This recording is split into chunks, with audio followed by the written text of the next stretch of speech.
No era lo que le he preguntado. Yo creo que la importancia de esta pregunta era si se dispone de espacios adecuados, porque ya teníamos claro que tanto después de registrar esta pregunta el 24 de enero como lo que fue saliendo en prensa iban a meter con calzador las guardias presenciales. Pero claro, la pregunta desde luego es si se hacen las guardias presenciales, pero es si se hacen en espacios adecuados.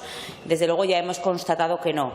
El nuevo pliego para el transporte sanitario terrestre urgente incluía dentro de las ambulancias de soporte vital básico las guardias presenciales, la presencia de los operarios en los centros de salud, que desde luego garantizaba una salida inmediata o garantiza una salida inmediata en caso de necesidad.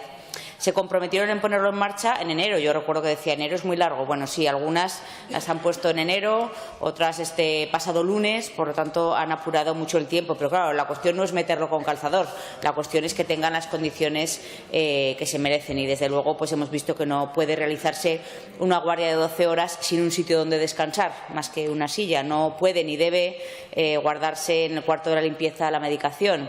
No se puede tener la ambulancia aparcada en la calle sin ningún tipo de protección y que para poderla encender se tenga que poner un alargador por la calle al centro de salud. Desde luego no tienen ordenador, no tienen red wifi. Los trabajadores del soporte vital básico desde luego tienen que tener un espacio propio para desempeñar bien su trabajo y usted bien lo sabe, porque desde luego el pliego de transporte sanitario le dio para muchos titulares, para decir que iban a poner muchas ambulancias, que iban a poner muchos servicios, pero desde luego no tiene que servir solo para eso. Es decir, son muchos millones de euros para que las condiciones sean las adecuadas. Supongo que me dirá que es algo temporal, porque es algo a lo que nos tiene acostumbrados, señora consejera. Desde luego, la misma temporalidad con la que se ha ubicado en Morillo la ambulancia, la misma temporalidad con que se están cubriendo las plazas en el medio rural y la misma temporalidad en la que yo creo que va a estar usted en este departamento, porque desde luego no está dando respuesta a los problemas que tiene la sanidad aragonesa. Nada más y muchas gracias. Sí, señora.